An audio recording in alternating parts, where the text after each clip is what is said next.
Hello friends, hi, welcome to my channel eternal word. इस video में हम लोग NITI Aayog multi dimensional poverty index यानी कि नीति आयोग का बहुआयामी गरीबी सूचकांक के बारे में जानने वाले हैं। नीति आयोग ने अपना पहला मल्टी डायमेंशनल पॉवर्टी इंडेक्स जो है उसने नवंबर 2021 में रिलीज किया है, तो उसी के बारे में हम लोग इस वीडियो में पढ़ने वाले हैं। सबसे पहले कि what is multi dimensional poverty. Poverty के बारे में हम लोगों ने सुना है कि जिसकी इनकम के बेसिस पे हम लोग ये डिफाइन करते हैं कि कौन पुअर है कौन नहीं है। जिसकी इनकम ज्यादा होती है उन्हें रिच कहते हैं, जिनकी इनकम कम होती है उन्हें हम लोग पुअर कहते हैं। Poverty is that basis which depends on income. Income के थ्रू ही हम लोग उसे कैलकुलेट करते हैं। लेकिन ये मल्टी डायमेंशनल पॉवर्टी क्या है और ये कैसे कैलकुलेट होती है? So multidimensional poverty में क्या है? Here poverty is calculated by 3 dimensions, not only income. Here health and education are also taken in consideration. यहाँ पे multidimensional poverty में क्या होता है? यहाँ हम लोग सिर्फ इनकम ही नहीं, इनकम के साथ हम लोग हेल्थ एंड एजुकेशन को भी कंसीडर करते हैं। यानी यहाँ सिर्फ इनकम के बेसिस पे ही हम लोग किसी को पुअर नहीं कहते हैं। We also consider if health facilities are available to him or if education facilities are available to him or not. तो यानी यहाँ पे इनकम के साथ साथ हम लोग हेल्थ और एजुकेशन को भी कंसीडर करते हैं। यानी कि जो मल्टी डायमेंशनल पॉवर्टी है इसमें 3 मेन डायमेंशंस हैं, हेल्थ, एजुकेशन और इनकम, तो बाकी हर जगह होता ही है। So here is poverty is calculated on the 3 important dimension. Multi dimensional poverty में जो पॉवर्टी है, गरीबी है, उसे हम लोग 3 बहुत ही महत्वपूर्ण आयामों के जरिए क्या करते हैं, उसे कैलकुलेट करते हैं। तीन जो बहुत इंपॉर्टेंट डायमेंशंस होती हैं। Standard dimension that is health, health सबसे ज्यादा इंपॉर्टेंट है, उसके बाद education and then standard of living. इन 3 डायमेंशंस के थ्रू हम लोग मल्टी डायमेंशनल पॉवर्टी को कैलकुलेट करते हैं। सो मल्टी डायमेंशनल पॉवर्टी जिसे शॉर्ट फॉर्म में हम लोग MPI भी कहते हैं, MPI भी कहते हैं हम लोग मल्टी डायमेंशनल पॉवर्टी को शॉर्ट फॉर्म में। सो ये 3 चीजों पर डिपेंड करता है। First is our health, then education and then living standard. इन 3 चीजों के थ्रू हम लोग कैलकुलेट करते हैं मल्टी डायमेंशनल पॉवर्टी को। सो पॉवर्टी तो बेसिकली हम लोग इनकम के थ्रू जज करते हैं, लेकिन जब कॉन्सेप्ट आ गया multi dimensional poverty, then it depends on these 3 things, health, education and living standard. Now global multi dimensional poverty index, ये जो पॉवर्टी इंडेक्स इंडिया में निकला है ना, ये कहाँ से इसने प्रेरणा ली है? So that is from global multi dimensional poverty index. Global level पे मल्टी डायमेंशनल पॉवर्टी इंडेक्स हर साल एनुअली रिलीज होता है। उसको रिलीज करने में 2 संस्थाएं हैं, UNDP एंड OPHI, ये दोनों मिलकर इसे रिलीज करती हैं एनुअली। ठीक है, तो चलिए जानते हैं कि आखिर ये global multi dimensional poverty index है क्या। ठीक है, सो global multi dimensional poverty uses the 3 standard dimension. ये भी कैलकुलेट करने के लिए यहाँ पे ये भी वही 3 स्टैंडर्ड डायमेंशंस को यूज करता है, health, education and standard of living. इन 3 इंपॉर्टेंट डायमेंशंस को यूज करके multi dimensional poverty eight global level उसका इंडेक्स रिलीज होता है। ठीक है, और इन 3 डायमेंशंस को इंडिकेट करने के लिए 10 इंडिकेटर्स होते हैं। उन 10 इंडिकेटर्स को भी हम लोग आगे पार्ट में इस वीडियो के में ही डिस्कस करने वाले हैं। कौन से 10 इंडिकेटर्स के थ्रू इन 3 डायमेंशंस को इंडिकेट किया जाता है। ठीक है, तो global multi dimensional poverty index जो है वो भी कैसे कैलकुलेट होता है, इन्हीं 3 स्टैंडर्ड डायमेंशंस के बेसिस पे, health, education and standard of living. Global MPI जो है ये एनुअली यानी हर वर्ष ये रिलीज होता है बाय UNDP यानी United Nations Development Programme and OPHI Oxford Poverty and Human Development Initiative. ये दोनों संस्थाएं मिलकर हर साल ग्लोबल MPI यानी global multi dimensional poverty index को रिलीज करती हैं। It finds the poverty level of different countries which are more than 100 in number. ये 100 से ज्यादा देशों का को मल्टी डायमेंशनल पॉवर्टी उसकी निकालती हैं कि वो कितने परसेंट पॉपुलेशन, बेसिकली इसमें निकालते हैं कि किसी कंट्री या किसी भी रीजन की कितनी percent population multi dimensionally poor है, और उसके बाद फिर ये मोर देन 100 कंट्रीज को इस बेसिस पे कंपेयर करते हैं ना। अब देख लेते हैं कि वो 3 डायमेंशंस और उनको इंडिकेट करने वाले इंडिकेटर्स। ठीक है, सो ये डायमेंशन है, दीज आर इंडिकेटर्स। यहाँ पे ये बताया जा रहा है कि कब हम लोग कहेंगे कि इस इंडिकेटर से कोई भी व्यक्ति डिप्राइव्ड है। डिप्राइव्ड मीन्स उससे वंचित है। कब वंचित होगा? जब इस सिचुएशंस में होगा। और वेट इसमें बताया गया कि कितना वेटेज है, कितनी परसेंट की उसको वो मिली हुई है। इसमें कैलकुलेशन में इसको कितना वेटेज दिया गया है, 1/6 का, 1/18 का, ये यहाँ पर बताया गया। So let's start dimensions of poverty। सबसे पहले जो हेल्थ डायमेंशन, हम लोगों ने 3 डायमेंशंस देखे, health, education, standard of living. तो हेल्थ डायमेंशंस को इंडिकेट करने वाले 2 इंडिकेटर्स हैं यहाँ पे। पहला है nutrition and second is child morality. In 2 indicators के थ्रू हम लोग हेल्थ को कैलकुलेट करते हैं, ठीक है। सो अब न्यूट्रिशन, कब हम कहेंगे कि कोई व्यक्ति न्यूट्रिशन से डिप्राइव्ड है, यानी कब वो वंचित है इससे। So if an adult under 70 years of age और a child is under nourished, अगर कोई 70 साल से कम उम्र का है या फिर कोई बच्चा जो है, अगर वो अंडर नरिश्ड यानी उसे पोषण नहीं मिल रहा है, वो कुपोषित है, तो हम लोग कहेंगे कि ये लोग न्यूट्रिशन से डिप्राइव्ड हैं, तो उन लोग की हेल्थ सिचुएशंस पुअर हो गई।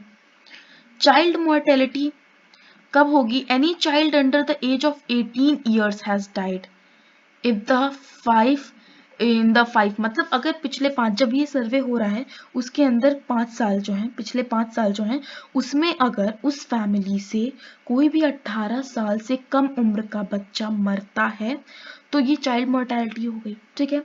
तो यानी कि अगर ऐसा हो रहा है तो वहां का चाइल्ड मोर्टेलिटी बहुत पुअर है, they are deprived better health situations in this case, हम लोग कह सकते हैं। यानी अगर ये दोनों चीजें हैं, 70 years से कम या फिर कोई चाइल्ड जो है अगर वो कुपोषित है, या फिर कोई बच्चा 18 साल से कम उम्र का बच्चा पिछले 5 सालों से मरा है, तो हम लोग कह सकते हैं कि इस फैमिली की हेल्थ सिचुएशंस पुअर है। तो हेल्थ के केस में कब डिप्राइव्ड है पता चल गया। टोटल हेल्थ की भागीदारी जो होती है वो 1/3 होती है, और न्यूट्रिशन और चाइल्ड मोर्टेलिटी का कैलकुलेशन में 1/6 होता है। ओके, जब हम इन सारे को ऐड करते हैं तो it comes equals to 1। Health, education, standard of living, इन सारे इंडिकेटर्स के जब वेटेज को ऐड करते हैं so it is equal to 1। और हेल्थ में न्यूट्रिशन और चाइल्ड मोर्टेलिटी इन दोनों का 1/6 है। इसके बाद next dimension is education. Education को इंडिकेट करने के लिए भी 2 इंडिकेटर्स हैं, years of schooling and school attendance.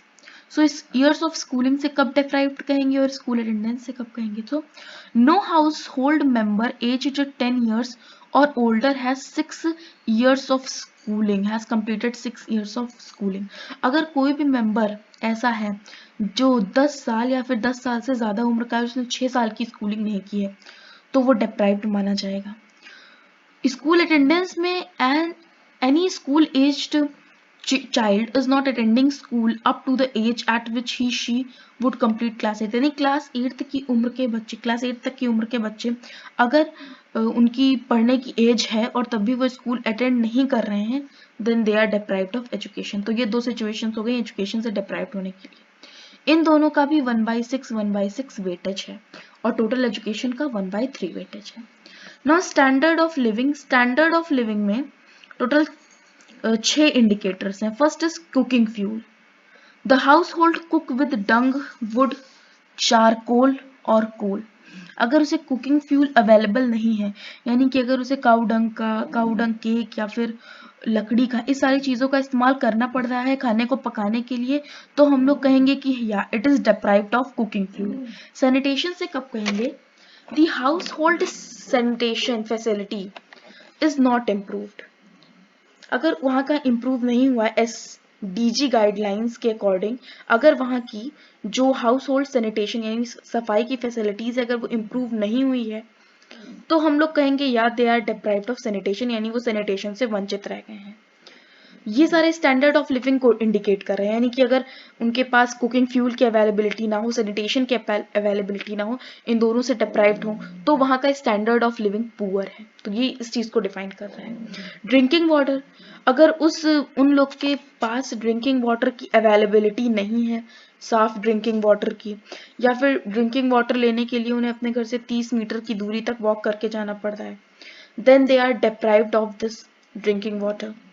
Electricity, अगर उनके घर में इलेक्ट्रिसिटी अवेलेबल नहीं है, तब हम लोग कहेंगे कि हाँ वो वंचित है। हाउसिंग, अगर उनके हाउसिंग मटेरियल में कोई एक नेचुरल मटेरियल का यूज हुआ है, जैसे कि उनकी जो जमीन है वो पक्की ना हो, मिट्टी से बनी हो, दीवारें मिट्टी की बनी हो, तो हम लोग कहेंगे वो हाउसिंग से डिप्राइव्ड है। असिस्ट, अगर उनके घर में कोई इनमें से कोई एक चीज प्रेजेंट ना हो,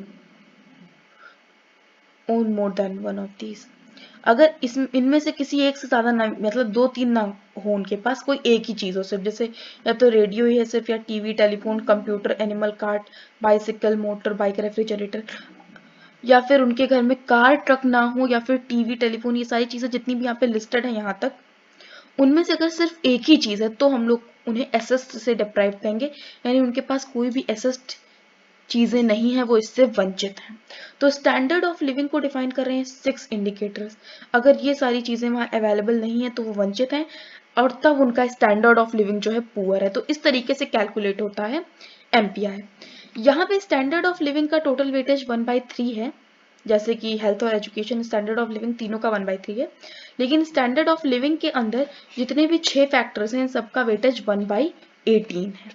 ठीक है, अब हम लोग देखेंगे ये नीति आयोग क्या है। अभी तक हम लोगों ने देखा कि हाँ मल्टी डायमेंशनल, क्योंकि हम लोग नीति आयोग के मल्टी डायमेंशनल पॉवर्टी इंडेक्स के बारे में समझने वाले हैं, तो सबसे पहले तो हम लोग ये समझे कि मल्टी डायमेंशनल पॉवर्टी क्या होती है, और ग्लोबल लेवल पे जो कैलकुलेट होती है वो कौन करता है और कैसे होती है, किन इंडिकेटर्स के बेसिस पे होती है।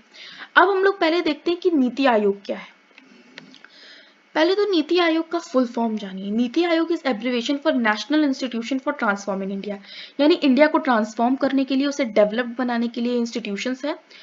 इसको इंग्लिश में हम लोग कहते हैं प्लानिंग कमीशन, यानी इंडिया की डेवलपमेंट के लिए ये प्लान करता है। The apex public policy think tank, यानी ये सबसे ऊंचा पब्लिक पॉलिसी यानी लोगों के लिए पॉलिसी, लोगों के डेवलपमेंट के लिए पॉलिसी बनाने का ये थिंक टैंक है, यही सारा थिंकिंग का काम करता है, पॉलिसी को डिजाइन करने का काम नीति आयोग का ही है इस कंट्री में, इंडिया में। नीति आयोग 2015 में स्टैब्लिश किया गया एनडीए गवर्नमेंट के द्वारा ही।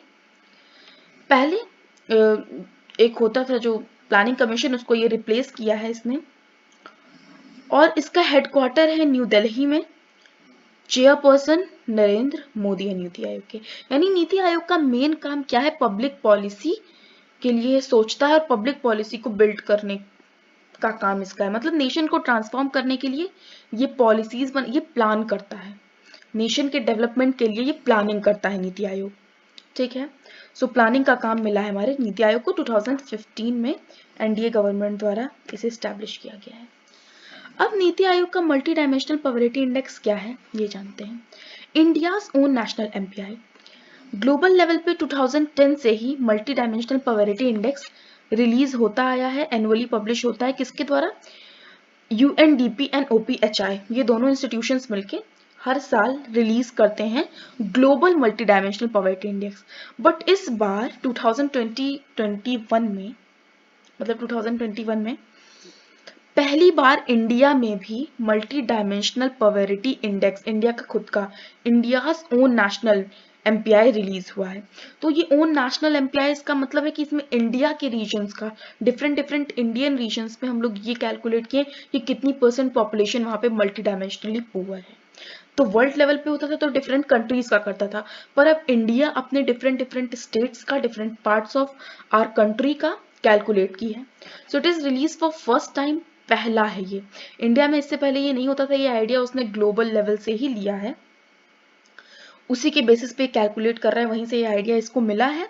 पर फर्स्ट टाइम इसने कब रिलीज किया है अपना MPI multi dimensional poverty index, release किया है इन नवंबर 2021, नीति आयोग के द्वारा रिलीज किया गया है।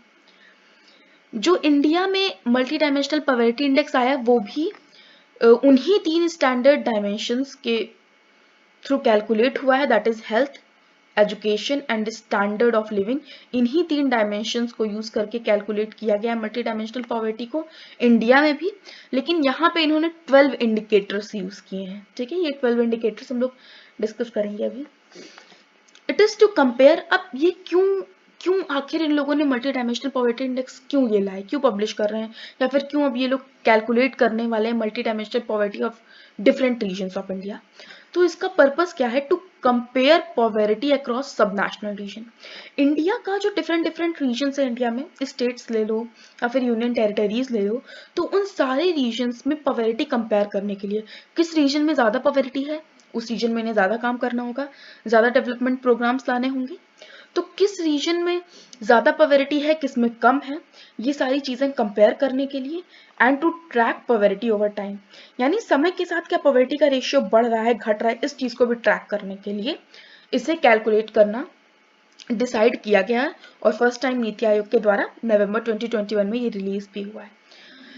It gives information to shape policy, मतलब इसके थ्रू हम लोग को ये इंफॉर्मेशन मिल रही है कि कौन सा इंडियन रीजन जो है वो ज़्यादा पुअर है कंपैरेटिवली, कौन सा कम है, किस एरिया में ज़्यादा मल्टी डायमेंशनली पुअर पॉपुलेशन पाई जा रही है, कहाँ पे कम पाई जा रही है। इस बेसिस पे हम लोग अपनी पॉलिसीज शेप कर सकेंगे उस एरिया के लिए, मतलब इस एरिया में कैसी पॉलिसीज लानी है, यहाँ पे ज़्यादा डेवलपमेंटल पॉलिसीज लानी है इकोनॉमिक डेवलपमेंट के लिए क्योंकि यहाँ पे ज़्यादा पुअर पॉपुलेशन है, यहाँ पे हेल्थ पॉलिसीज ज़्यादा लानी है, एजुकेशन के लिए ज़्यादा लाना है। ये सारी चीज़ें पॉलिसी तभी शेप होंगी जब हम लोग के पास इंफॉर्मेशन होगी और ये इंफॉर्मेशन हमें इसके थ्रू मिल रही है हर एक स्टेट की, कहाँ पे ज़्यादा मल्टी डायमेंशनल पुअर पॉपुलेशन है, कहाँ पे नहीं। तो अब हम लोग देख रहे हैं कि ये जो भी रिपोर्ट आई है हम लोग की मल्टी डायमेंशनली पुअर इंडेक्स जो आया है, मल्टी डायमेंशनल पॉवर्टी इंडेक्स जो आया है, इसमें सबसे ज्यादा पुअरेस्ट स्टेट्स जो आए हैं सामने वो कौन कौन से हैं। तो फर्स्ट नंबर पे बिहार है। बिहार में 51.91% पॉपुलेशन जो है वो मल्टी डायमेंशनली पुअर है और ये सबसे ज्यादा है पूरे इंडिया में।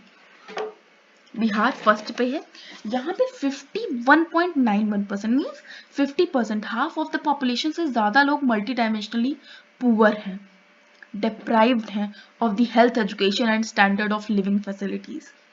झारखंड में 42.16% पॉपुलेशन मल्टी डायमेंशनली पुअर है। थर्ड नंबर पे है उत्तर प्रदेश जहाँ पे 37.79% पॉपुलेशन मल्टी डायमेंशनली पुअर है। मध्य प्रदेश में 36.65% पॉपुलेशन मल्टी डायमेंशनली पुअर है और मेघालय में 32.67% मल्टी डायमेंशनली पुअर पॉपुलेशन है। सो ये दिखाया गया कि पुअरेस्ट स्टेट इस इंडेक्स में कौन से है। फर्स्ट है बिहार, वहां पे तो 50% से भी ज्यादा पॉपुलेशन जो है मल्टी डायमेंशनली पुअर है, यानी वहां पे ज्यादा डेवलपमेंटल पॉलिसीज की जरूरत है। सेकेंड पे झारखंड, थर्ड पे है Uttar Pradesh and so on. अब हम लोग देखते हैं कि कहाँ पे सबसे कम पॉपुलेशन मल्टी डायमेंशनली पुअर पाई गई है, कौन से वो स्टेट्स हैं जो इस इंडेक्स में सबसे नीचे, यानी वहां की पॉपुलेशन, वहां पे सबसे बहुत कम पॉपुलेशन मल्टी डायमेंशनली पुअर है। तो इसमें फर्स्ट है केरला।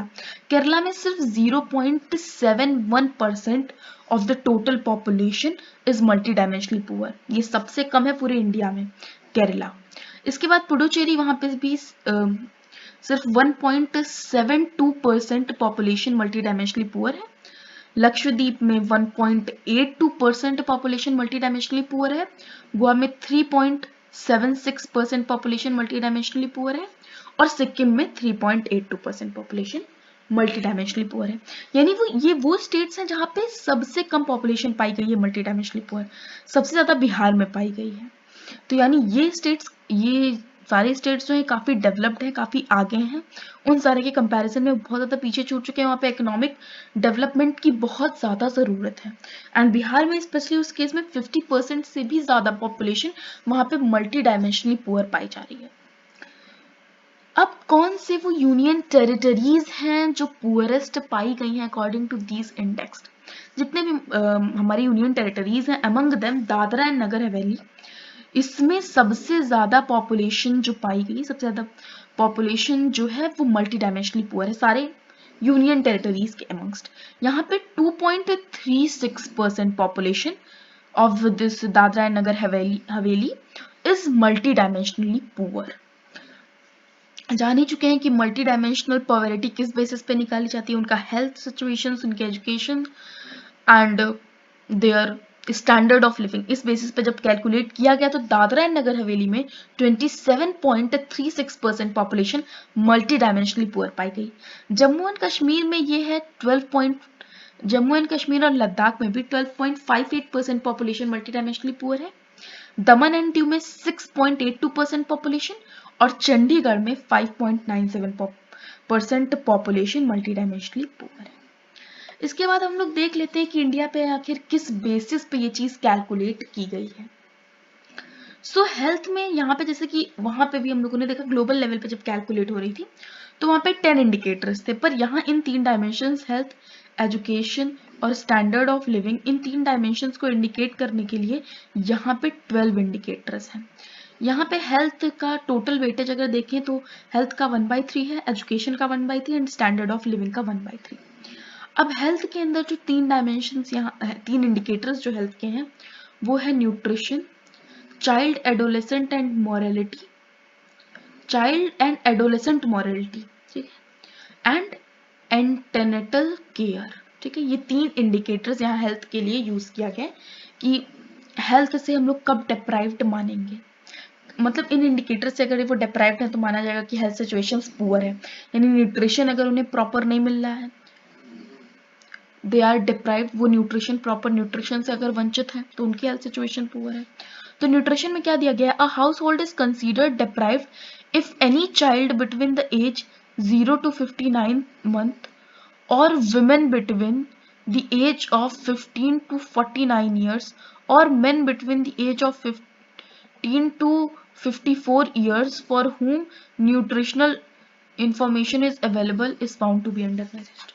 कब हम लोग कहेंगे कि कोई फैमिली न्यूट्रिशन से डिप्राइव्ड है, अगर इस फैमिली में बच्चा जो 0 से 59 मंथ्स के बीच का है, विमेन्स 15 से 49 ईयर्स के बीच की और मेंस 15 से 54 ईयर्स के बीच, अगर इस एज ग्रुप के लोग of this child female and men's respectively, अगर वो लोग कुपोषित पाए जाते हैं, अंडर नरिश्ड पाए जाते हैं, उन्हें प्रॉपर न्यूट्रिशन नहीं मिला है, तो हम लोग कहेंगे कि ये फैमिली न्यूट्रिशन से डिप्राइव्ड है, यानी कि हेल्थ सिचुएशंस पुअर है यहाँ की, तभी तो न्यूट्रिशन से डिप्राइव्ड है।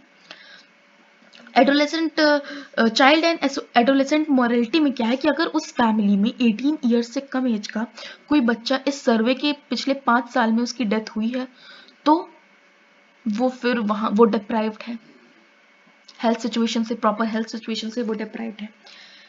Antenatal care, a household is deprived if any woman in the household who has given birth in the 5 year preceding the survey has not received at least 4 antenatal care visitings for the most recent birth or has not received assistance from trained skilled medicinal personnel during the most recent childbirth।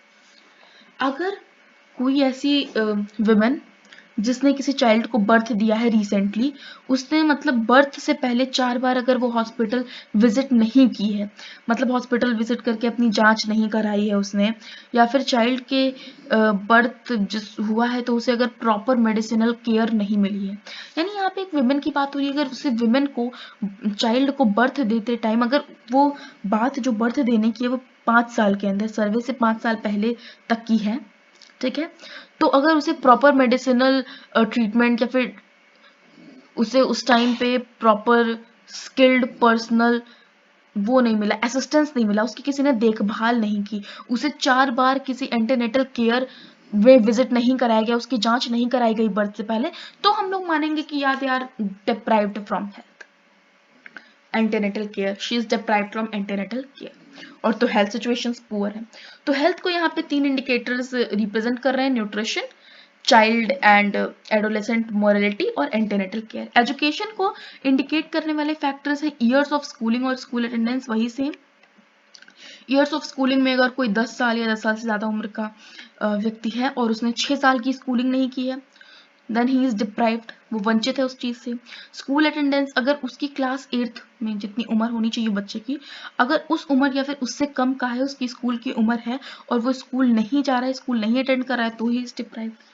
तो इन दोनों का weightage यहाँ 1/6 है, years of schooling और school attendance का, और यहाँ पे न्यूट्रिशन और इन तीनों का 1/6 है न्यूट्रिशन का, न्यूट्रिशन का यहाँ पे अकेले 1/6 है, and child and adolescent morality का 1/12 एंड एंटीनेटल केयर का 1/12। अब स्टैंडर्ड ऑफ लिविंग में आते हैं। स्टैंडर्ड ऑफ लिविंग को यहाँ पे 7 इंडिकेटर्स इंडिकेट कर रहे हैं। कुकिंग फ्यूल, वही कि अगर उसके घर में प्रॉपर कुकिंग फ्यूल अवेलेबल नहीं है, उसे क्रॉप्स को बर्न करके, एग्रीकल्चरल क्रॉप्स को या फिर काउ डंग, केक, वुड को, श्रब्स को, पेड़ पौधों को काट के अगर वो बर्न कर रहे हैं फूड पकाने के लिए, वुड यूज कर रहे हैं, चारकोल या कोल यूज कर रहे हैं, तो हम लोग मानेंगे कि वो वंचित है प्रॉपर कुकिंग फ्यूल की अवेलेबिलिटी से। खाना पकाने के लिए उन्हें अच्छा ईंधन नहीं उपलब्ध हो पा रहा है, इसका मतलब हम लोग ये मानेंगे वो वंचित हैं इस चीज से। सैनिटेशन, अगर उनके घर में प्रॉपर सैनिटेशन फैसिलिटीज नहीं है, द हाउस होल्ड वॉज अनइम्प्रूव्ड और नो सैनिटेशन फैसिलिटी और it is improved but shared with another house hold, अगर वहां पे प्रॉपर सैनिटेशन फैसिलिटीज अवेलेबल नहीं है तो वो उससे वंचित हैं।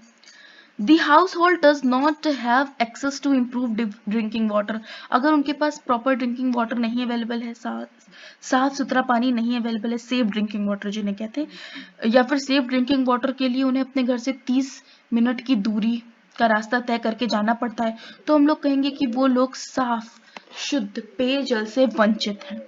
इलेक्ट्रिसिटी अगर उनके घर में नहीं है तो वो लोग वंचित हैं इससे। हाउसिंग यानी उनका घर बनाने में अगर कोई नेचुरल मटेरियल यूज हुआ है, जैसे उनकी जो रूफ्स है वो मतलब रूफ सीमेंटिंग मटेरियल से नहीं बनी है, सीमेंट वगैरह से, पत्थर से नहीं बनी है, या फिर उनकी जो जमीन है वो पलस्तर नहीं है जिसे कहते हैं, वो मिट्टी की जमीन है, मिट्टी की दीवारें हैं, अगर इस सारी चीजों से उनका घर बना है then they are deprived of proper housing. Asset, अगर उनके घर में इन सारी चीजों से रेडियो, टीवी, टेलीफोन, इन सब में से अगर कोई एक से ज्यादा चीजें अवेलेबल नहीं है उनके घर में, यानी या फिर उनके घर में सिर्फ रेडियो है, टीवी, टेलीफोन, ये सारी चीजें नहीं है, और उनके घर में कार या फिर ट्रक भी नहीं है, मोटर बाइक नहीं है, तो हम लोग कहेंगे कि या they are deprived of asset, उनके पास कोई भी सुविधा वाली चीज उपलब्ध नहीं है, वो उससे वंचित है, तब हम लोग मानेंगे। और बैंक अकाउंट, इसमें एक एडिशनल हम लोग को यहाँ पे बैंक अकाउंट देखने को मिल रहा है। Bank account, no household member has a bank account और अ पोस्ट ऑफिस अकाउंट, अगर उस फैमिली में किसी भी मेंबर का बैंक अकाउंट या पोस्ट ऑफिस अकाउंट नहीं खुला है तो भी हम लोग उन्हें डिप्राइव्ड मानेंगे। और अगर इन सारी सिचुएशंस में वो कोई भी फैमिली के लोग डिप्राइव्ड है या इनमें से कुछ सिचुएशंस में वो डिप्राइव्ड हैं, वंचित हैं, तो इसका मतलब उनका स्टैंडर्ड ऑफ लिविंग पुअर है। स्टैंडर्ड ऑफ लिविंग का टोटल वेटेज 1/3 है, और cooking, fuel, sanitation, drinking water, electricity, housing, assets, bank account, इन सारे का 1/21 है। ठीक है, सो यहीं पे हमारा ये वीडियो खत्म होता है। अगर आपको वीडियो पसंद आया तो लाइक करिए, वीडियो को शेयर करिए और हमारे चैनल को सब्सक्राइब करिए ऐसे और भी वीडियोस के लिए। सो धन्यवाद।